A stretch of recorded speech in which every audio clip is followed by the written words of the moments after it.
So my neighbor told me about this thing called the gelatin trick, and at first, I thought it was just another one of her quirky habits. But then I started doing it too, and it's honestly been a game changer for my morning routine. I mean, who wouldn't want to wake up feeling more refreshed and alert, right? The gelatin trick is all about incorporating a daily dose of gelatin into your routine, and I've found that it makes a huge difference in how I feel throughout the day. I like to add it to my morning tea or coffee.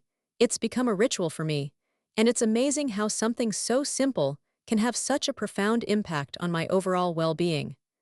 My friend started doing the gelatin trick around the same time, and she noticed that her digestion improved significantly, which is a huge bonus. The gelatin trick is all about making small changes to your daily habits, and it's incredible how these tiny tweaks can add up to make a big difference in how you feel.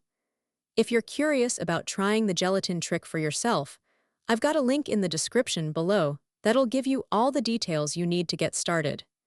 Check out the pinned comment for some tips on how to make the gelatin trick a sustainable part of your daily routine.